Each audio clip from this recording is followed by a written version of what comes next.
Hi, everybody. John Faring here with Live Large Universe. And man, do we have a show for you. Or in this case, I should say, woman, we have a show for you because this is a women's world record event that we're going to be talking about tonight. And Lisa, welcome to the show once again. Here we are for round two Thanks. of another episode with you. So thanks for being here. Thanks very much for having me.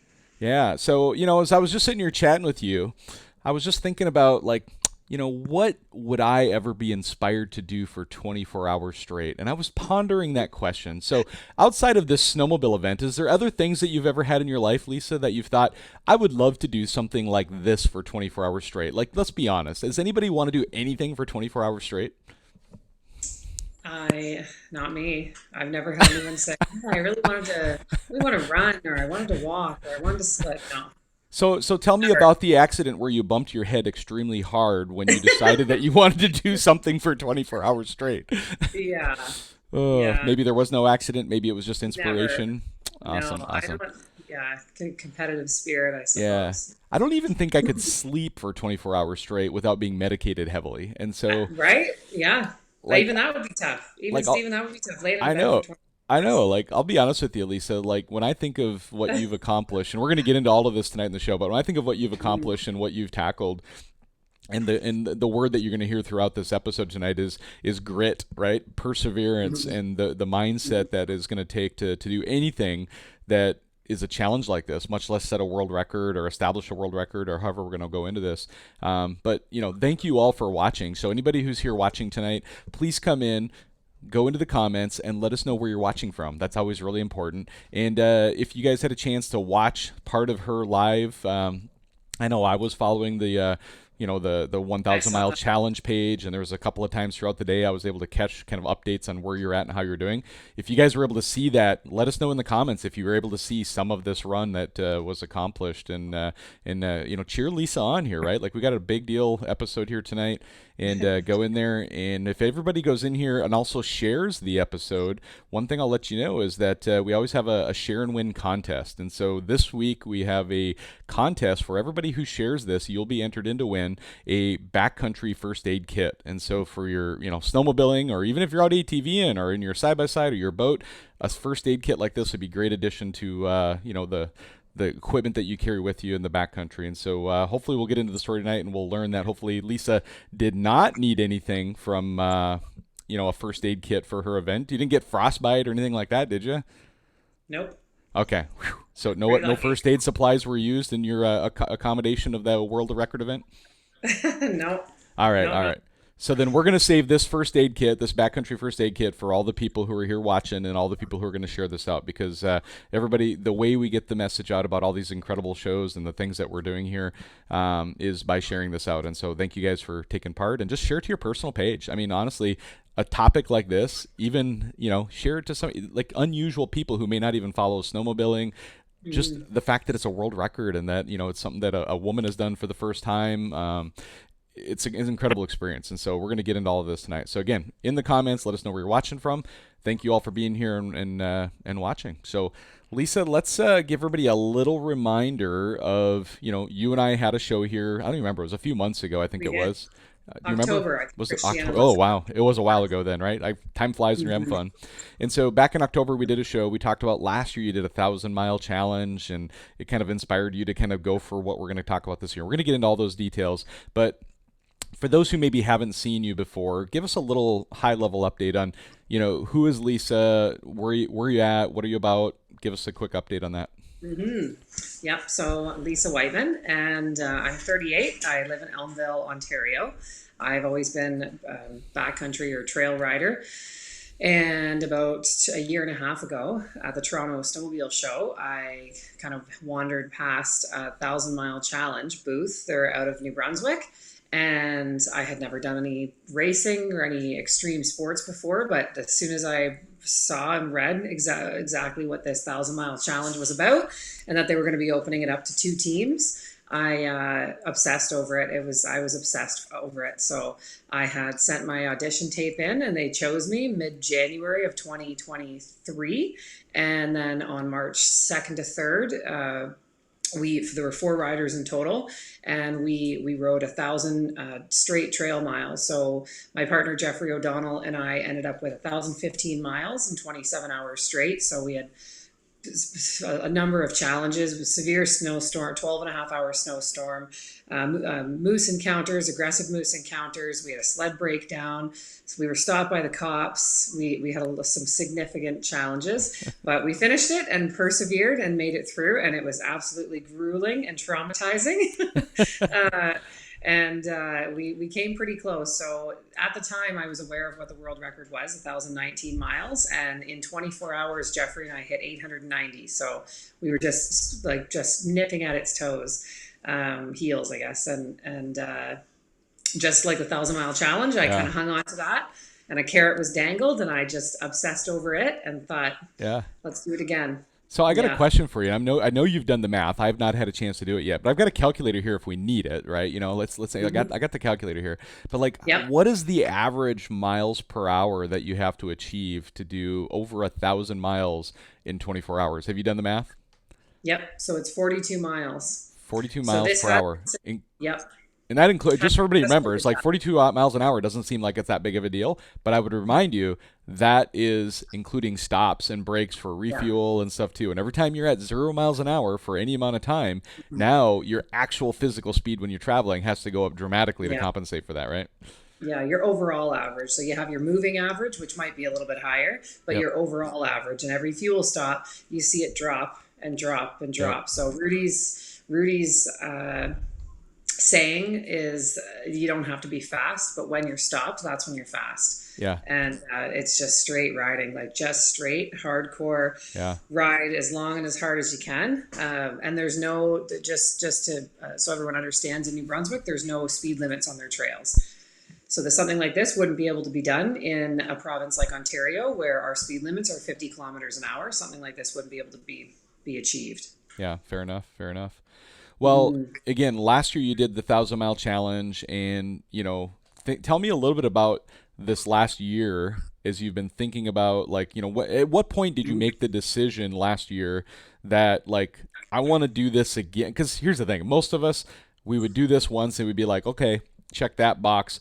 I'm never Yeah. doing that again, right? And so, at what point did you decide I want to do this again? And not only do I want to do this, but I actually want to throw in a little curveball of setting a world record, right? And so talk us about that moment in time that happened, and then talk us through this last year of kind of how it's evolved to get you to, say, a week before the event.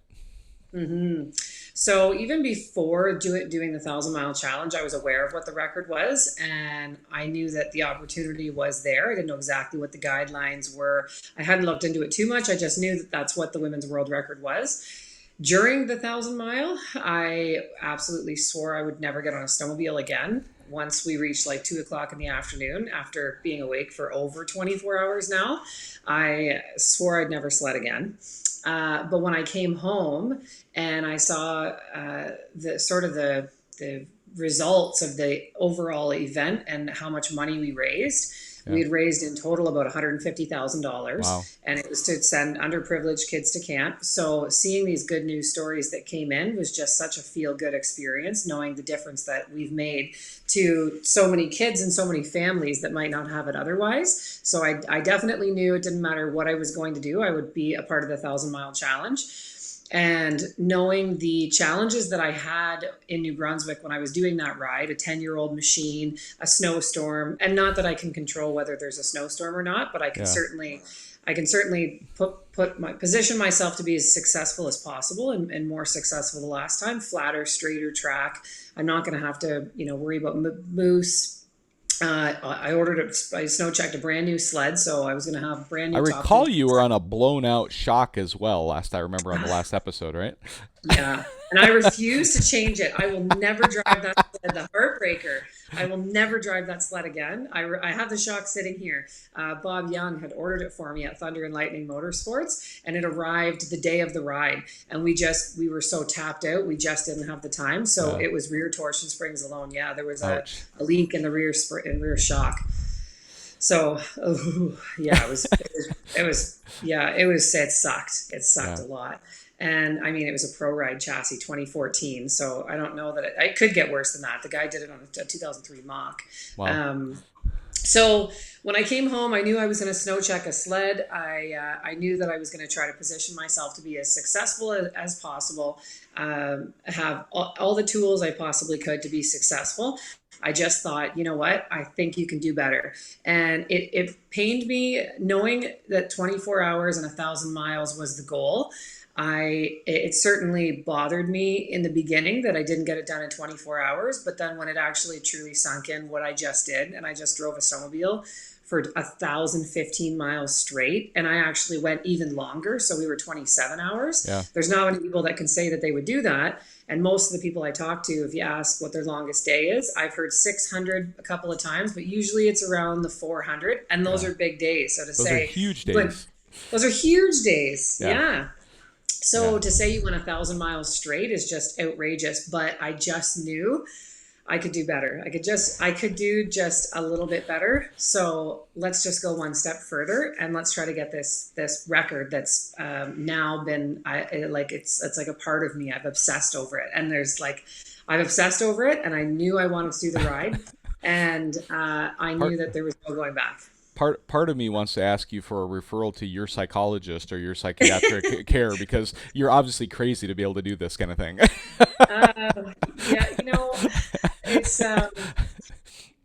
the first few hours, you have to have not I and I say to say mind control, it sounds terrible, but you absolutely have to be able to keep yourself in check, because you could very easily drown in 24 hours of, oh my God, I'm going to be doing this until this time tomorrow. And it is crazy. And you do get to some points where you're just in utter shock of how long you have to do something for.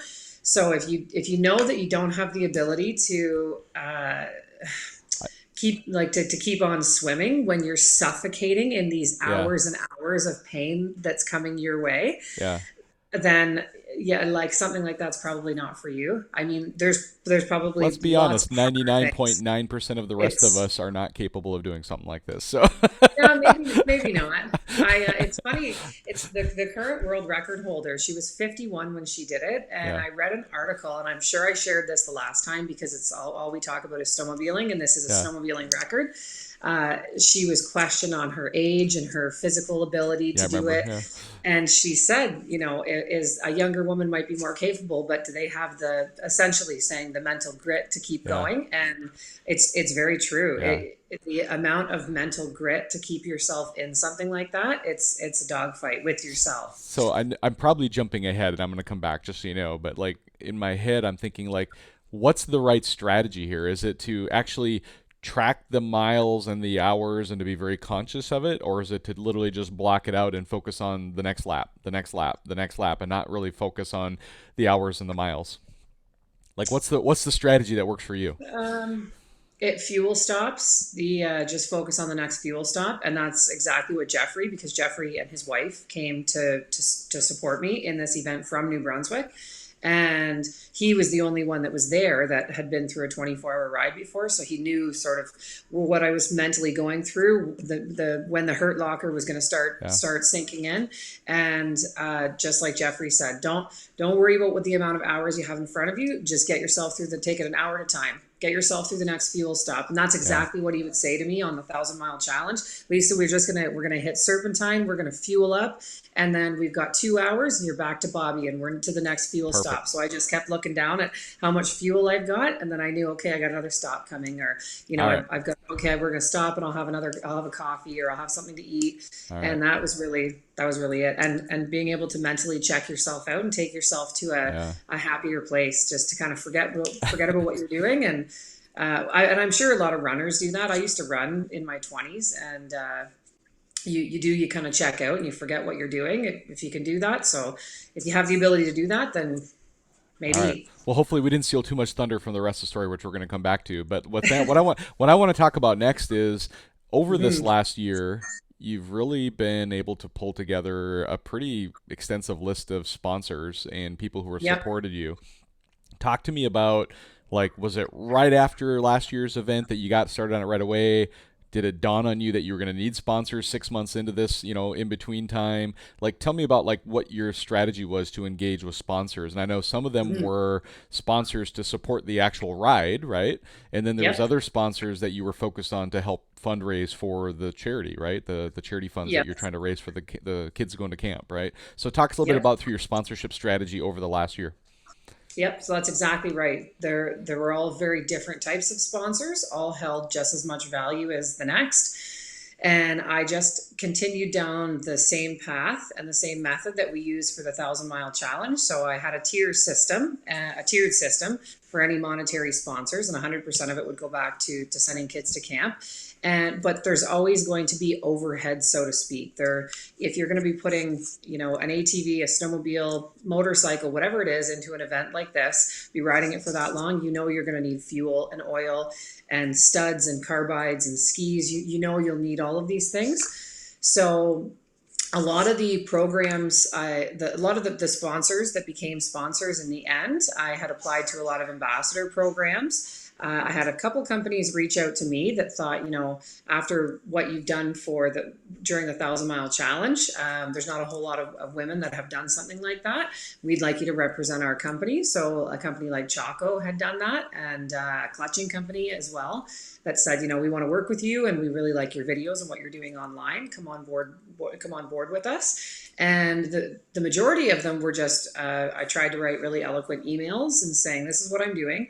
This is what your help will get me in this event. It'll help me be successful. And the more successful I am, then the more sponsors I can bring on to use those dollars to send kids to camp. So I always also made sure from the very beginning, I wanted to make sure I upheld a really high level of integrity and respect. And I reached out to the companies that made sense for me because I felt like that was the most honest thing to do. So, Adeko is one of my biggest sponsors, and I've ran Dayco belts for years and years. So it made sense to me to work with a company that I was already familiar with, that I already have had really pleasant experiences with, and I already love their products. So Dayco Woodies was another one.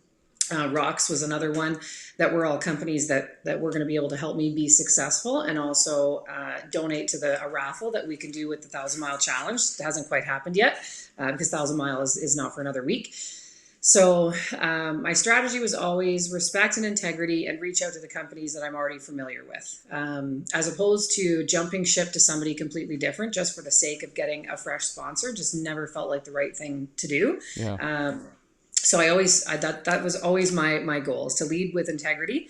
And during the 1,000 Mile Challenge, with the primary goal being sending kids to camp, that was my primary goal in this event as well. So a lot of companies, they may not have been anything remotely related to snowmobiling or motorsports at all. So I had a couple of local companies like Steelers Restaurant and Pub, and Becox Automotive, Whitfield Guardian Pharmacy. They Yeah. are local to my own community, and they came on with tiered sponsorships to be donated right to the Kids to Camp pot.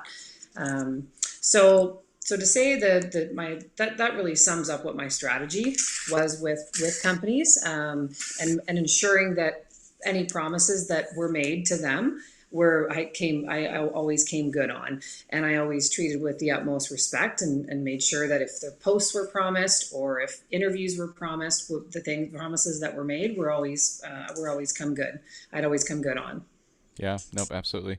And did you find it easier and easier to get sponsors the closer you got to the event versus say 6 months ago versus say 3 months ago versus a month ago? Like, was it kind of ramping up as you got closer to the event, and was it a little bit easier to have the discussion because it felt more real to people? Not necessarily. No, Okay, no. I started sending emails out pretty much right after the 1,000 Mile Challenge. very good. When I knew I was doing this ride, I started getting my ducks in a row, because if anything, I felt like the closer to the end of the summer I was Yeah, getting, the further behind I was getting, because it is very involved. You're hours and hours on the phone and checking emails and making posts and updating posts and taking pictures and taking install videos. It's a lot of work. And I mean, it's all for a good cause. So I was yeah, happy to do it, but I think that it probably would have, exhausted me had I have waited longer to do it. So no, I was right out of the gate Very good. getting Very all good. my sponsors and parts all in a row. Okay. Well, I want to shift gears now a little bit if you're ready for another topic. Ready? Yep. Okay. Yep. I think so. So what I mean, we're here in February, right? Mid-February. You just did the event about a week and a half ago or so, Yep. and I think your winter kind of unfolded very similar to the rest of us, where every week that went by after November and December and then January, and we're like, when is the winter actually going to start, and when are we going to start getting Yeah. snow? Because I know here in Washington we still are way below normal snowpack. This week, thank goodness, we're finally going to get a big blizzard this week, and we're supposed to get several feet of snow. But tell me a little bit about this winter for you guys up where you're at, and how that kind of played into your planning, to your mental state, to your each week that went by. I'm assuming there's a little bit of like, oh, this is crazy. I'm still optimistic, right? There's this balance back and forth. So Hmm. talk us through Hmm. kind of the winter season and how that played into your mental state, your preparation abilities, all those things. So, Hmm. So, yeah, just like every other snowmobiling destination, we it was non-existent. And what makes it that much trickier for me, the line of work that I'm in, I finance recreational products, so yeah. anything from snowmobiles to yachts. And I'm at all the boat shows. So I'm at Toronto Boat Show from the 19th of January to the 29th, and then straight from there to essentially to the Halifax Boat Show. So I'm usually missing 3 weeks, close to a month of prime snowmobile time. So I was really hoping for snow at Christmas. We didn't get any, and then I was really hoping to get my sled out before we went to the boat show. And I because now I've got a brand new sled to get out a break in, Yeah. and I had every intention of doing it on the sled, and I was never concerned about the snow. I always knew I was going to have snow, and if I wanted to do it on a sled, I'd be able to. I never doubted it even for a second, and so I wasn't worried at all. I not the slightest was I concerned. Even when it was like 15 degrees out here, like it was the middle of April, I still Like wasn't it's concerned. Like if February. We always have snow in February, right? That's the mindset we all have, I think, this whole winter. So, Yeah, yeah. And I just felt good about it. I stayed positive and I kept saying, "No, I wouldn't worry, dude. We're gonna have snow."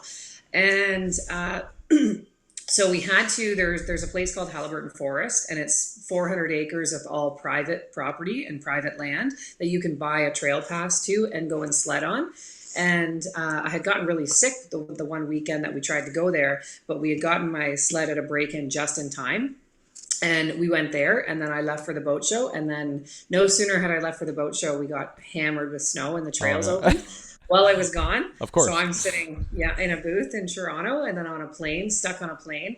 uh, so I had gotten my sled at a break-in, so at least mechanically I was ready to go just by a hair.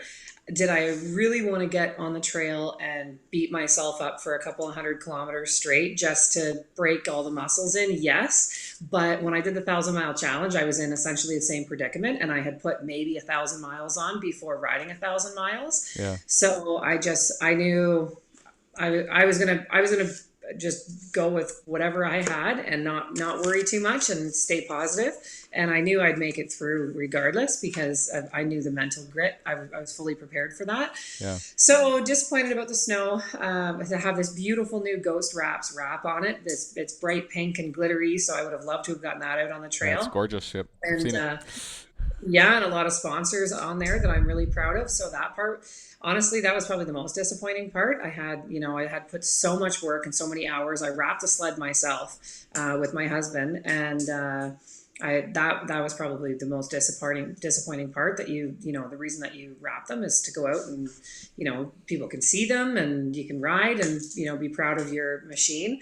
And once it got wrapped, wasn't able to get it out a single time. So that was pretty heartbreaking. Um, but I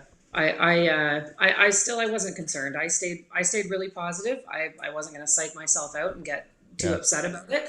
Um, the week before, so we got snow the entire week before, so like a week ago, and the week prior to that, when we truly didn't have any snow, and I thought, okay, well, just in case, I had this contingency plan in the back of my mind for months and months. Oh wow. So knowing that I might have to make the switch last minute, yeah, was one thing, but I had the contingency plan for months because again, as soon as I knew there was no ATV record, I whether it was happening that weekend or happening in August, I knew I was going to do it.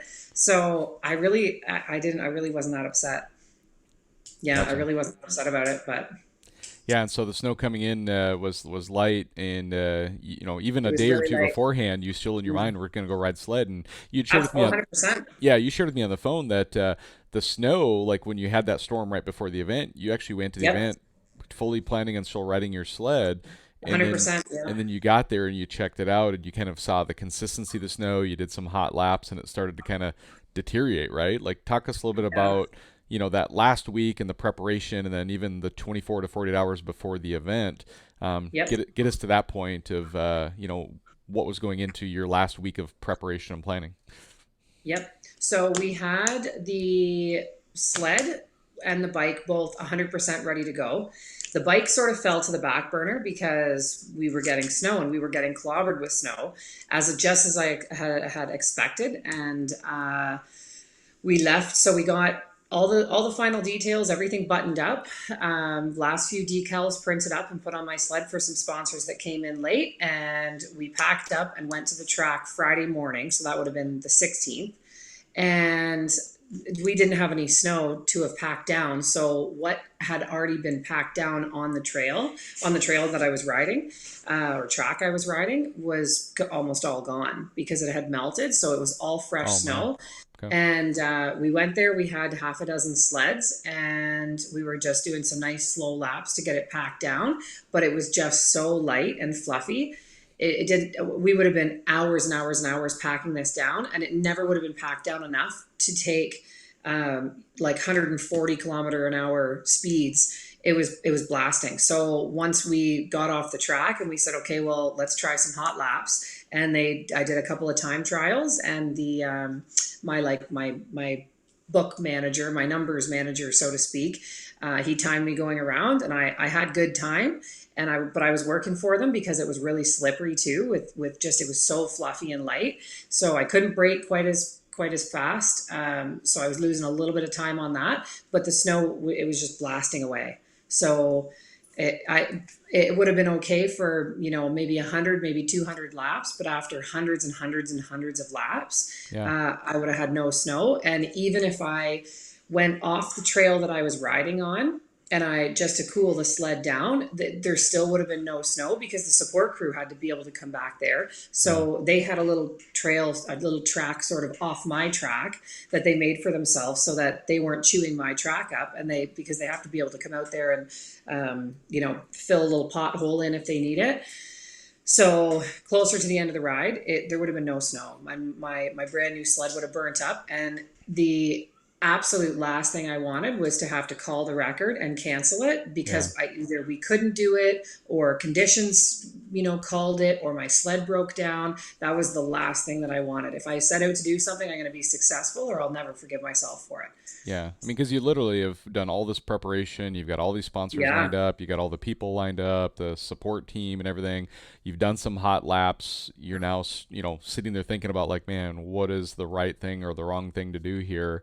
Yeah. And you shared with me on a phone call earlier this week that it really came down to a decision over dinner the night before the event, right? And Yep. so talk Yep. us through that event. Like, who was there at dinner with you? What was the discussion about overall? And at what point did you guys make the final decision? And then what triggered from there? So we just like the 1,000 mile challenge. I had the mental breakdown, pre 1,000 mile snowmobile ride breakdown, because I think because I knew the track just wasn't 100%, and I also knew the pain that was coming my way, so I was like sick over it. So I had a bit of a meltdown, and we got there for dinner, and I just like could barely eat, and I was really anxious. So my sister-in-law has forced me to order some food and eat that, and I was talking to one of my husband's good friends. I was sitting beside him and talking to Bobby, and said, like, I don't, this track's not, we're not gonna make it, and we're gonna have to do our plot, go with the plot twist that I had already kind of introduced, and said, we have a bit of a plot twist here. My ride's 100% go, but I didn't say exactly what was happening. So he said, Justin essentially said, okay, we've got 10 minutes. We're making the call right now, one way or the other. We're not swaying back and forth. We're gonna call it right now. And I said, okay, it's an ATV ride. And they pretty much, him and his 4 friends got up and they walked out the door. I've got a video of them walking out the door because they were going to get the bike and get ready. I gotta stop you for a second here, because there's this moment in time where I'm sitting here thinking, like, okay, in the back of your mind, you had already known for months that there was a backup plan for an ATV plan. Yep. And you're sitting there at dinner and you're like contemplating still. But I'm going to call out something that might be obvious, might not be to people at this point, is that you didn't have the ATV with you. You left that sucker at home.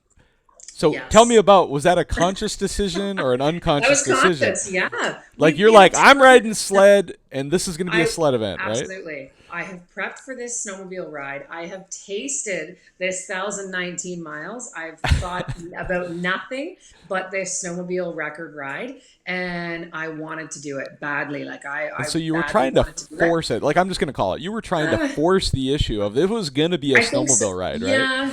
Yeah. And a foot of snow, we're good. We've got lots of fields. Yep. There was really only, I had a hairpin turn, and then the track was my other turn, my turn 1 and turn 2, I guess. Yep. And there was a ton of snow on the track, like a ton of snow. Yeah. The track, where the pavement was probably going to be the best spot of the whole track that I was running, because there was a ton of snow and huge snow drifts, and we got these winds that blew the snow in. So absolutely, I wanted to do it on the sled, and we were in sort of a weird position where there's not quite enough snow to do it on a sled, but there's way too much snow to do it on an ATV. And for the record, it's a mud bike. So it had 30-inch factory tire. Like, this is a mud bike, big and loud, and just like this monster of an ATV. And it's winter time. Like, we still had a ton of snow. So it was going to take me a couple of 100 laps to tramp it all down. And, so it was like we were leaving in a blizzard. There's no way this isn't going to be a snowmobile record. Yeah. So they had to get back in the truck, him and his 4 friends. So and keep in mind, everybody, it's in the comments here, but I'm going to call it out for everybody listening, is that this dinner that we're talking about was at 9:30 at night. Somebody just put it in the chat. They said at 9:30 at night they're having dinner, and they make this call like, okay, we're going to make this an ATV event, and we don't have an ATV. And so then take it from there now. So they're going to drive all the way back home a couple hours away, right? Yeah. The guys that I had, anybody that you saw that was in the bright yellow and blue Chaco jackets, that was my support crew. And it's my husband and a handful of his best friends. And like, you couldn't say, to call them my support crew is such an understatement. You couldn't ask for better guys. Not even blinking an eye. They all stood up from the table, and Justin and Bobby said, we got to go back to Elmville and get the bike. And you guys coming? And oh yeah, we'll all go. And all 5 of them got back in. They made the youngest one drive. They made the young guy, Brandon, drive, and drove all the way back. But not only did they have to drive back and pick the ATV up, we had prepared the ATV to have no snow. So we had done a new oil change, put a brand new Daco belt on it so that everything was tip top, fresh as can be. But we bought smaller tires for it, because now that I've got no snow, these great big mud tires aren't the best choice. So they had to drive back, swap the tires back to the 30-inch tires, because now I've got a foot of snow to drive through for, a few hours, and then drive back. So I think 2 a.m, and not one of them, like, not a lick of like anger or upset did a single one of them have. They just took it in stride. Let's go get the bike. No big deal. We'll switch the tires. And away they went, and the bike was there. So let me just double check something. You still wearing that wedding ring? Are you still married after all of that? Yeah. Yeah. Your husband is a courageous man to help you go through all of this. So. Oh, You know what? I'm so hard on him, and apparently my first two fuel stops, I got mighty salty. I don't even remember. I think I had because I just was so cold. There's no windshield on the bike, and Yeah. I had gotten so cold that I came in and I don't know what I said something. I got mean and I was kind of mean to him my first two fuel stops. So I, I felt pretty bad about that. But yeah, that guy. There's no Lisa Whiteman without Bobby Whiteman. He's Yeah. like everything that I do. He comes along and he is the Bob Young from New Brunswick called him the unsung hero, and he Awesome. truly is. The late nights and the carrying of the sled gear and the loading and the unloading and the tidying up the garage and helping me install things and getting my he just there's no Lisa Whiteman without Bobby Whiteman. There truly Awesome. isn't. And I assume Bobby is running the LED riding company Oh yeah, Facebook page tonight. So he's on here and he yeah. goes, "I'm still here." So awesome, Yeah, awesome. yeah, he's still around. Yeah, him and his friend. I couldn't have done it. I could not have done it without those guys. It All was right. amazing. So it is the day of the event. So what time of Saturday morning, right? You kicked it off Saturday Yep, morning. What was the yep. official kickoff start time? Is there anything like leading up to the event, that last hour or two, that you want to highlight before we go into, you started the I don't event at, think so. was it 9 That's pretty a.m. much a local time, funny. or what time was it Yeah, local time? we were set to go at 10 a.m. 10 a.m. local time. Okay. Yeah, 10 a.m. local time, and I always wanted to go 10 a.m. But we had another unit to get to the racetrack that morning, so Bobby had to do two trips for the trailer because I still wanted my sled there. And Jeffrey from New Brunswick, he didn't bring his machine with him, so he was on my XCR. And so I wanted that there, and I wanted all the sponsors there so that everyone can see my CNA skis and Rocks handguards and whatnot. So we had to make two trips, and just for the sake of everybody rushing around, and I didn't want to start without Bobby. We delayed it and we waited another hour, and we went at 11. And Okay. so I think the official stopwatch, two stopwatches, it was 11:02. Okay. So 11:02, you're at the starting line on the Yep. ATV, all dressed in your snowmobile riding gear, right? And Yep. you were smartly so. You look like you were armored up pretty good. You were in like chest I protector and was. everything too, right? Yep. And that's Yep. That was. brilliant. Not everybody Yeah. would have thought of that, but I mean, getting that tired, going that many hours, like it would be easy to have an accident, and not protecting Yeah. yourself would have been silly. So nice job on that. Yeah. So Yeah, anyway, especially with doing it on an ATV. I wanted, I had no qualms with doing it. Ryan Hawkins, he's Canuck Power Sports. He absolutely forbid me from getting on that ATV without having that safety vest on. So he made sure he brought it for me, and he was going to wrestle me into it if he had to. awesome. All right, so 11:02 local time, you started. Talk us Yep. through kind of your mental state, like what are the key points in time that you want to call out? Was it the first couple hours, the first 6 hours, the first 12 hours? Talk us through key times that you were feeling and experiencing different things. So I'll let you tell the story. I don't want Yep. to assume anything here. Go for it. So actually getting on it and starting it, I mean, that's certainly a pretty memorable moment. I Everyone's there, and all these people are counting on you to get this ride done, but I'm the only one, and I guess Jeffrey and the other riders that have done it know the pain that's coming my way. So I think Bobby came over and gave me a hug, and I said, let's make sure I get back on that bike on the fuel stops, dude. I Yeah. got so much pain coming my way. And he said, I know. I know, but you're gonna be good. This is just another ATV ride. You'll be good. And I just make sure I get back on the bike, and then away I went. And the first few hours they were pretty good. The Having no windshield, I mean, that was definitely a bit of a challenge. So that was a big question mark on how that was going to affect my ability to ride. No windshield at all. Yeah. So it was definitely a lot colder than it would be on a sled because I have the mid smoke windshield on my XCR. So the first few hours, because I had so much snow to contend with, and I started in a snowstorm, it's definitely harder. Like ATVs are harder to drive in the winter time. They Yeah. are, and I had a packed track, but this ATV was chewing it up a little bit. So it definitely took me 4 or 5 hours of getting into it to really get a rhythm. Um, and get the trails packed down enough. So the first few hours, they're not too bad. It's very mentally intense, like I said, because you know that you have 24 hours straight to do this, and I don't quite think people can quit and can get grasp that unless you've done it, that you're doing this for 24 hours straight. So just to put it in perspective, if you were to go and put all your snowmobile gear on and your helmet on and grab a lawn chair and go and sit outside, just go and sit outside, sit in the lawn chair, don't fall asleep. You can't fall asleep, and just sit there for 24 hours straight. You can say what you want about, well, it's different, you're moving. Sitting in a lawn chair is absolutely a lot less hard than driving a sled or an ATV for 24 hours straight. Yeah. So just try that. And so you can't allow yourself to drown in knowing how long you're doing this for, right? It's like getting on a treadmill or you're doing your cardio for 30 minutes. You can't worry about the 30 minutes that are coming. As much as it sucks, you just got to minute by minute. So I just lap after lap after lap. And I was a little bit surprised at first that the first fuel stop came pretty quickly. And so was Jeffrey, because when I pulled in, we knew from the 1,000 Mile Challenge what my fuel stops were and where the hurt locker sort of started sinking in, and where the painful fuel stops were. So we were prepared for those. So we knew when to expect them. But they weren't coming, or they were coming a little earlier. So I think it was my second fuel stop was pretty rough, and I was pretty cold.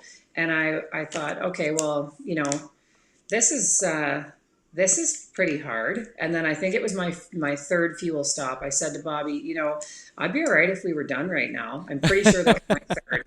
So I'd be all right I'd be all right with being done right now. And then they asked me, is this harder? And I said, yeah, ATVing, it's twice as hard.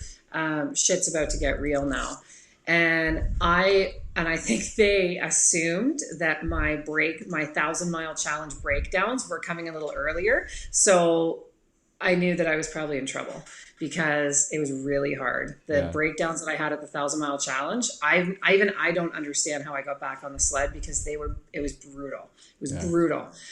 So a few more fuel stops in, and then I started feeling pretty good. So I think it was because I had gotten chilly with having no windshield. So I put my pit coat, the Chaco pit jacket on right over top of all my gear, and then had the safety vest on.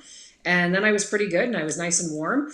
And I didn't really have any bad breakdowns on the fuel stops for quite a few hours. I didn't feel the need to lay on the ground and cry for my, cry for my support crew to pull me out and call it. So just getting to each fuel stop is sort of the goal. I would just watch for the fuel gauge going down and just know lap after lap. But I had a lot of people sitting in either the pit tent or on the timekeeper's tent they were right across from one another. And they'd cheer me on every time we went through. And through the day, there were more people stopped by, and like my friend Amy stopped by, and my mom and dad came. So that's pretty nice to see, because we didn't see that on the 1,000 Mile as much. Yeah. So I got a question for you. You've done a few different fuel stops at this point. Yep. How long on average is each of your pit stop, your fuel stops that, I'm thinking, like, what are the things you're doing? I mean, you're probably hopefully getting off and stretching a little bit, making sure your body still works, right? You're probably at some point trying to consume a little food and water, right? I'm assuming you're probably having to use the ladies' room at some point in time in between there. So talk us through kind of an average pit stop, and like how long they are, and what are the things you're doing during those pit stops? Yep. So I had some pretty leisurely pit stops. Some of them were a little longer. Some of them, were relatively short.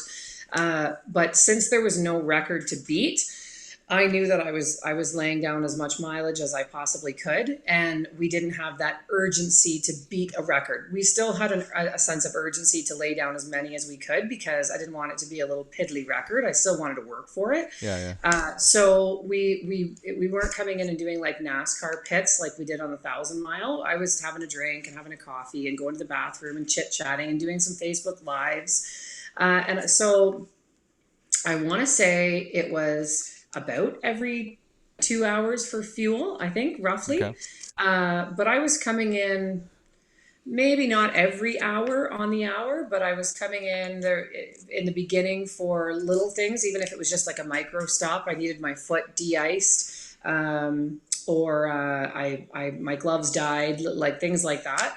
But you don't want to stop too many times, because every time I stopped, it had to be recorded and documented. Yeah. So I definitely didn't stop on the track where I didn't have the support crew. I always had to wait until they could see me, and I would make sure that I could see my timekeeper, and he knew I was coming in. And then once he clued into what was happening, then I would stop the bike. He would start the recording, take the time.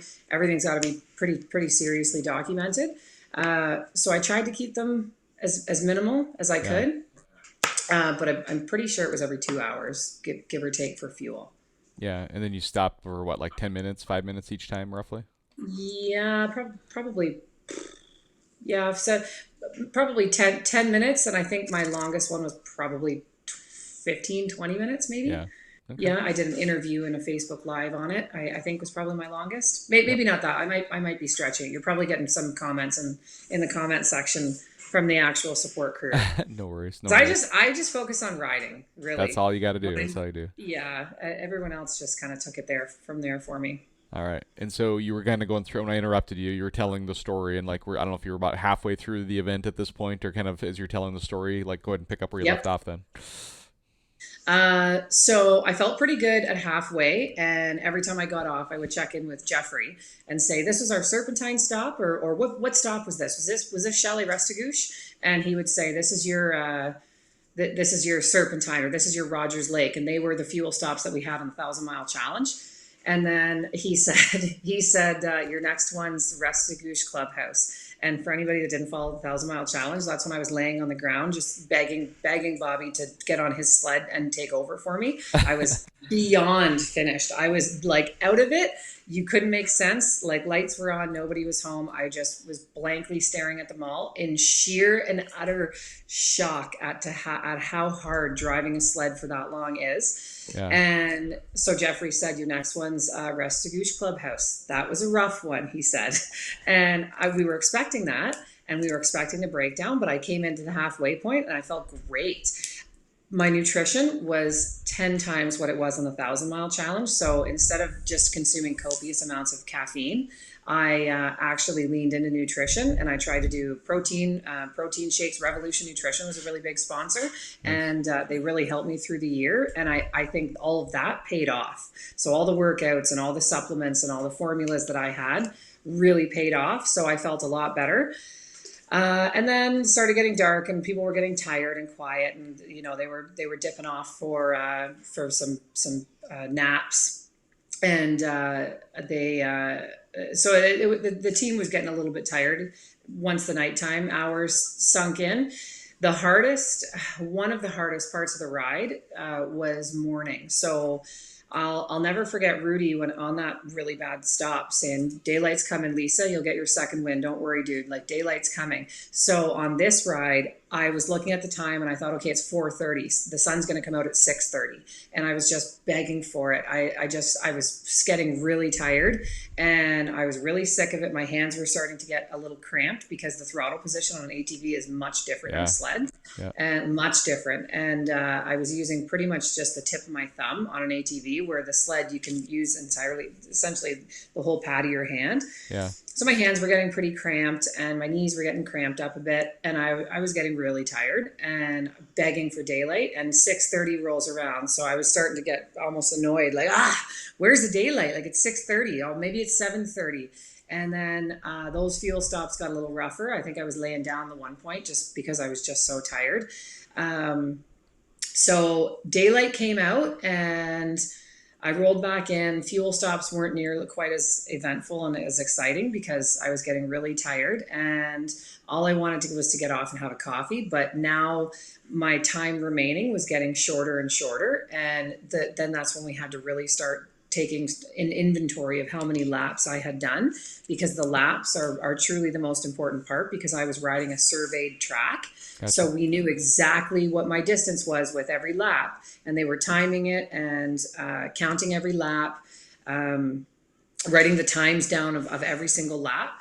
So as the time was getting shorter, they took an inventory, and the highlight, I think, of the entire ride, I rolled in. It was my final fuel stop. I had an hour left. I had about an hour and 10 minutes left when I rolled into the fuel stop. Okay. And I came in and I wanted 1,000 kilometers. And I told Jeffrey and Bobby, I want 1,015 kilometers because I want the two records, or my own personal records, to match. I did 1,015 miles on my sled. I want to do 1,015 kilometers on the ATV. Thank God I did, because anything less than 1,015 in my mind was an absolute failure. Yeah. And just like the 24-hour mark, I would never get over it until I did it, until I got past it. I would never get over it. So had I have stopped at 800 and 900 kilometers, there without a doubt, there was absolutely a second ATV ride coming, because in my mind it was a failure, even though there was no record. So I came in, and you can see the very last Facebook Live that they did. I asked Jeffrey, where are we? Do we have it? And he said, we're not 100% sure. So the timekeepers needed to look at the survey, take an inventory of my laps, and then say, this is what she's got remaining. So up until that point, I was averaging about 18 to 20 laps per hour. And some were even, I was even a little heavier when I was getting really tired through the night. And so I asked Jeffrey again, and he said, we're not 100% sure. We're looking right now. And then Bobby's back and forth, and the timekeepers are all back and forth trying to figure out where we're at. And they came back and said, you need 22 laps. So I'm like, oh no. I'm averaging 18 to 20, and Jeffrey said, we're going to get it. You're going to get it. You're going to get your 1,015 kilometers. You're just going to work a little harder for these laps. So you need to remember your why. And I said, all right, well, let's go. And so 20, at this point, I had 55 minutes remaining, and I needed 22 laps, and I hauled ass. So we went out on the track. One of the support crew guys, he was out on the track too, just making sure, since we were flying, that I didn't hit a tree or have any issues. And because I had a hairpin turn that had turned to glare ice, and I had already kind of slid a little bit off, and it kept going further off because of the ice. And we were flying. So I ended up with 25 laps. Because I had time remaining, and even though I had hit the 1,015 kilometers, Bobby said, well, this is for a world record, so we've got the time. Let's send her for another one. But I didn't know this. So even when I came in, I'm arm flailing at them. How many? And nobody's telling me one more. Yeah, and he says 5. Or I think I came up and he didn't say anything, or he said 3 or something. And like at this point, I want to drive over him, running over with this ATV. So I'm arm flailing at him. How many? And going around, because I'm not letting off. We're going right to 24 hours, and I don't know whether I have it or not. And I came back in, and he says 5. And so we go flying around, and then I come up thinking we're done, and he says 1 more. So I got off, and Jeffrey said, wait, when you watch that Facebook Live, you'll find out who is responsible for that. Yeah. And I mean, I'm glad I did it. I was happy with 1,015. I would have been, because man, that was hard. So I laid down my fastest laps, and I shaved, in some cases, like a minute off, because there were a few laps I was over 3 minutes. Yeah. I was averaging about 2:30, and I got down to 2 minutes and 7 seconds. Somebody else, Jefferson Booten, he said, I think he had me down to 2:04. So after 23 hours in, I laid my best lap times down. And that's spectacular. That's truly, yeah. I mean, the purpose of the event, first and foremost, above all these other numbers, the most important numbers is fundraising to send kids to camp, and that was always my goal. So that's truly the most important number, and that's the reason to have the event. The reason to do an outrageous ride like this that nobody really has any business doing, riding an ATV or a snowmobile for 24 hours, you have to be out of your mind. The purpose of an event like that, as far as my perception of it goes, is to truly show yourself what you're capable of, even when you think that you can't do it. And the fact that I got on the ATV and I couldn't even put Tylenol in my own mouth because my hands were so cramped up. They were like bent. They were bent over from the handlebars. They were so cramped up. Bobby had to toss these Tylenol in my mouth for me, because I couldn't even get them in. and got on the ATV, pulled my helmet on, and laid my best lap times down over after 23 hours. And after having a really hard year in 2023 and sort of and shaking like the imposter syndrome and wondering, figuring my why out, why I'm doing things, and why I want to do these rides. That last hour, if it didn't inspire anybody else, it inspired me and showed me just when you think you have nothing left, you can pull something like that off. Like, it's crazy. You're crazy, and like, what more could you do? Well, Stop doubting yourself. that's the thing. I think that's for. I would imagine if I'm you at this point, that like what else am I capable of that I don't even know that I can unlock. Right, is probably part of Yeah, it. And I think that, exactly. and I think for all of us who listen into this, and including me, it's like it's very inspiring for so many different reasons. But I think it gives all Hmm. of us this little fire in our belly, and it says like, man, what can I go do that's meaningful today or tomorrow, right? And what can Yeah, we do yeah, to exactly. make the world a little better place? I mean, to think about all of this, this is an amazing story, but think back to the idea of like, well, why are you doing it in the first place? And there's this, and I Exactly. want to bring us back to this for a minute because in the first show, the first episode, you did share a little bit about this. I can't remember if you shared it on the show, but you for sure shared it with me personally. But you know, my memory, and I hope this isn't too personal, but like my memory was that you personally felt like there was missed opportunity in your own childhood, is what I Hmm. recall. Right? Do you want to kind Yep. of touch on that a little bit? Is that okay? If you're okay with that? Yep, yep. And I mean, and still, like, I even struggle with that now, knowing like maybe if I got on a sled or an ATV, like if I got on a little kitty cat when I was Yeah. 5 or 6 years old, Yeah. could things have been different for me? Maybe after seeing what I just did on an ATV, even my husband kind of thinks, well, if you were on a little ATV 20 years ago, things probably could have been very different for you in your career. So to be kind of frustrated about that I got such a late start, like being in my 20s by the time I Yeah. started driving, an ATV and getting on organized trails with my sled. But I feel like as a young person, we moved around so much up until I was 10 years old. And when you don't have that stability, and there's a lot of moves, you kind of feel like you're sort of falling behind your peers. Yeah. And maybe, I don't have 12 friends that I went to summer camp with every single year because we moved around so much. My parents, weren't aware of what programs were available, or and then from 10 on, my mom and dad worked their asses off so hard. And, we maybe didn't have extravagant Walt Disney vacations every single year. They did the very best they could. But, I didn't do the summer camps or the ballet camps or soccer camps or Yeah. anything like that. I didn't really start having experiences until I made my own money and I was an adult. And Yeah. now that I have my own kids, I realize the importance of all those things. And, you can't really carry that with you as an adult. You have to let that shit go, Yeah. and Well, and not but dwell here's on the it. part of it though. I think the fact that yeah, you're right. You don't dwell on it from a negative point of view, but to use Yeah, it for personal inspiration to do good within the world, right? I think that's what it comes absolutely. down to. I think, Yep. and I wouldn't put that into the category of a tragedy, but I think for a lot of us, there's things that happen to us in our lives. For me, I've shared this in the past different shows too, but like when I was 10 years old, I had a 15-year-old sister who took her own life from suicide, right? Oh And yeah. there's a very much an internal part of me that is Mhm. always thinking about the idea of like how can I help other people? How can I make sure I'm listening to what they're saying and hearing what they're saying and what they're going through and being there for them and supporting them and helping them? And there's probably a little bit of inspiration in my childhood, my life of why I even do this show today. Live large, Yeah. right? It's this idea of live life to the full, like it's on the shirt, right? Live life to the Yeah. fullest, make the most of every day, make a difference to others, right? Live large. That's what this is all about, and that's kind of what my life has become about, both personally, professionally. This show, that's the whole title of the show, Live Large Universe. It's like, how can we make a difference in the people's lives around us, and how can we at the same time live an adventure? And Yeah. I gravitate to these Exactly. kind of stories and what you've gone through for all of those Hmm. same reasons. And I think it goes back to our childhoods and what have we experienced and what is now inspiring and motivating us to do good in the world to help others around us. And God bless you. Yeah. So, Yeah. Thanks. I think that's. I think that I quite often maybe don't give myself uh, the credit due.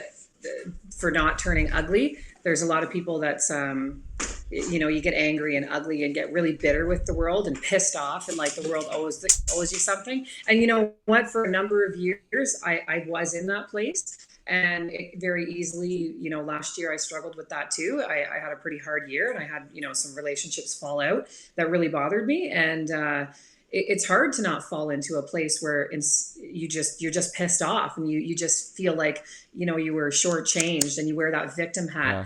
And the minute that I realized, where this victim mentality is doing nothing for me, nobody cares, nobody feels sorry for me. Amen. Nobody's coming to save me. Nobody's right. Like nobody's coming. So whether you're laying on a trail, on a snowmobile trail, crying your eyes out, wanting to be sick, or, I experienced that during 1,000 mile. Just to touch on that for a second, with 2 hours, I drove through a bush, and I thought about nothing but quitting, like nothing but quitting. How can I get myself out of this? This sucks. This is horrible. And I went through, and I think we talked about it the last time, I went through the options. Bobby can come, but I'm going to be sitting here for hours waiting. Jeffrey, he'll tow me back, but I'll be sitting on my sled like an idiot, driving it out of the bush. Like, Lisa, nobody's coming. And I think that's as sad as that is, the sooner people understand and realize that nobody's coming to make your life better. Nobody's coming to save you. Look in the mirror. Coming. Right? You have to. It doesn't matter what life throws at you. You have to get up, and you have to have the ability to change your circumstances and persevere through it, because nobody's coming to do it for you. And that's truly a pivotal point of my life, when I took the victim hat off, and a lot of things got a lot better for me. But I certainly, the helping other people and doing good in the world, and trying to make things, anywhere I've been a better place after I've left, has always been one of my biggest goals, because I truly feel like that's your head nod to the universe saying, you know what, if nothing else, I can walk and talk and hear, and I can see out of both eyes, and I have, no physical ailments. I appreciate what I have. Please don't take those things from me. And volunteering and giving back, I think, is the way that you show the good karma. You put the good juju out. 100% aligned. 100% aligned. So a lot of love in the comments, which is awesome. If you guys have actually made through the show this long and you haven't already shared, please don't forget to share. As a reminder, we've got the share and win contest that you'll get thrown into this backcountry first aid kit drawing down the road here. But it's an inspirational message I think so many people need to hear. And, we'd be grateful if you've listened through the show at this point. And if you haven't already, please share it out. Appreciate that very much. So any final thoughts on the finish line, the celebration at the end, the race? I know we could probably go on for hours and hours here, but like kind of wrapping up the actual event. And then I want to make sure we jump into really recognizing kind of the people that have been there for you, naming some names of support teams, some sponsors or whatever. But anything else on the event that you want to kind of just wrap up? Otherwise, I think we've kind of wrapped it up perfectly in my opinion at this point. But I think so. I'm sure that there's going to be a ton of stuff that I've forgotten, but the highlights and the highs and lows are pretty much been touched on. And I think you, to truly get a taste of it, going on and looking at some of the Facebook lives that are still remaining on my account, it definitely gives you the feel of actually being there. But no, it happened exactly how it happened, was exactly how it was supposed to happen. I wouldn't change a single thing about it. Not a single thing. Perfect. Well, let's share some love with some people that have been supporting you. And I know you got a list there in front of you, and you warned me ahead of time that it's a little bit of a long list, but it's a bit of a long one. Yeah. If everybody can hang in there for a few more minutes, I think we need to recognize the people who really have inspired and believed in Lisa here and helped her accomplish this amazing task.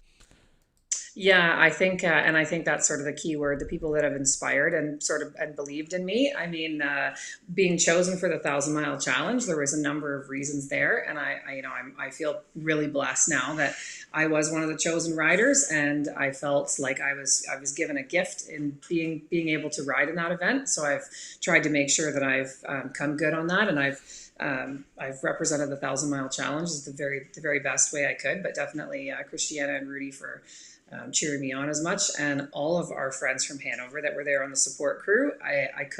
You couldn't ask for better people. Justin and Sam and and Rob and Witter and all the guys, John, the guy that was doing the timekeeping. It worked out better than ever I could have ever imagined.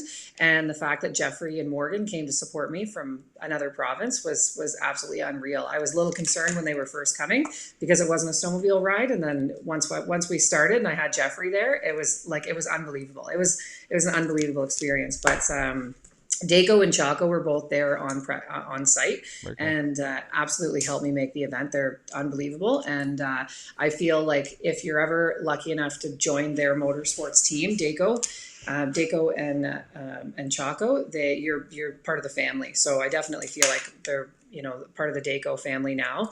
CNA Skis and Woody's Traction and Rocks treated me so well, and they showed me so much support. It was very unfortunate that I couldn't use the sled, but it's coming.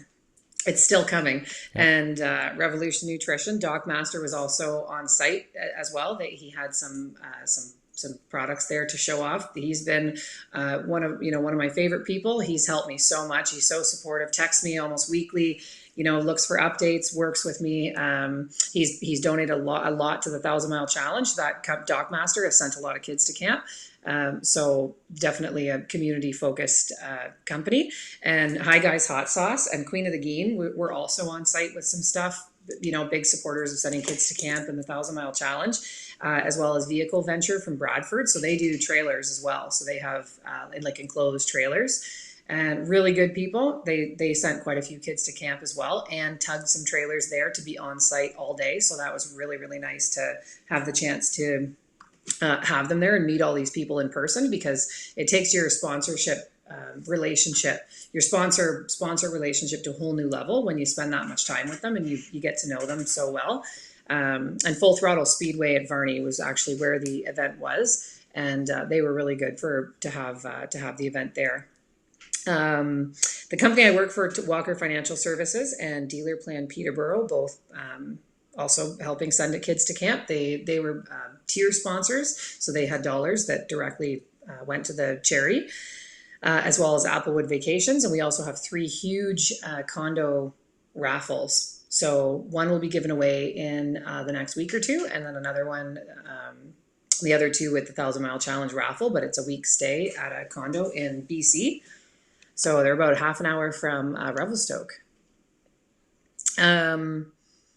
Diving Board and Haulage and Fresh and Smooth Faced Aesthetics. Bob's Glass is right in Hanover, and as well as Branching Out Landscaping. They're all right in Hanover. The townships actually were really good for me too. Town of Hanover, Town of Durham, Municipality of West Grey were all really good. CTV Barrie came and did a really big interview, and as well as 107 The One. Uclear were the helmet comms that I used. Canuck Power Sports again was the safety vest, and they were on site as well.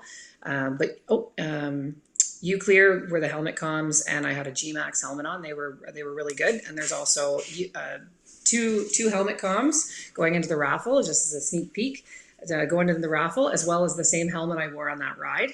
If anyone wants to take a look at that, one of those are going to be in the brand new in the raffle as well. Hi Guys Hot Sauce, I think I said. The Match in Hanover, was where we had the dinner, beforehand dinner, and Aurora Heated Apparel. If you're on my Facebook, you would have seen Aurora a lot. They make the best heated undergear or like vest jackets. I have a jacket and a vest, and they're absolutely amazing. And I've had nothing but raving reviews from anybody that's ordered them. And I also have discount codes. So after the show, I can add all these discount codes. Sounds so weird, but all good, yeah. And Beacock's Auto and Steelers Restaurant, Whitfield Guardian Pharmacy in Elmville, Thunder Lighting Motorsports in Macadam, New Brunswick. GGB Exhaust, that's on my snowmobile as well, so we'll be able to hear that next year. Claros Contracting, and LED Riding is obviously my own company. Built Nutrition, VO Gloves. You've probably heard of VO Gloves. We've got a pile of them. Yeah, they're nice. Yeah, I have and a few we've got a pile of them. Going into the raffle, we've got a ton of them. I've got a ton of them. And that's I'm really hoping I didn't miss anybody. Well, this is the part where you Um, say, if I missed anybody, thank you yeah. also.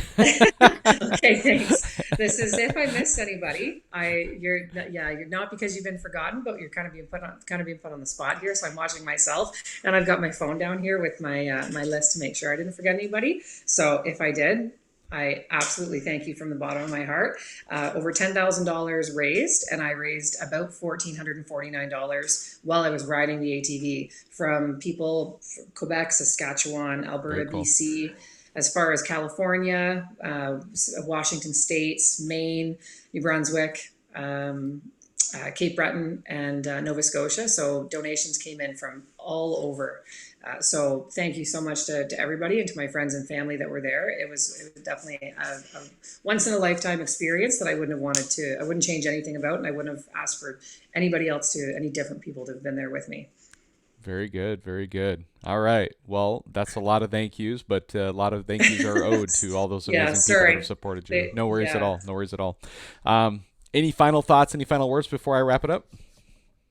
No, I think my message is pretty clear. To yeah, be a good person and believe in yourself. And if there's ever something that somebody wants to do and you think it's not possible. You don't know that it's impossible until you've tried it and you've failed at it. So definitely push your own personal limits and keep aiming for the stars. Very good, very good. And let me just remind everybody, you're watching Live Large Universe, and what I tell everybody Live Large stands for one more time is live life to the fullest, make the most of every day. Some days are good, some days are bad, right? But most of all, make a difference to others. And for sure, that's what Lisa has done here across the board with everybody who's been involved, everybody who's watched, the kids that are going to benefit from this at all. And so God bless everybody and live large. Have a great night.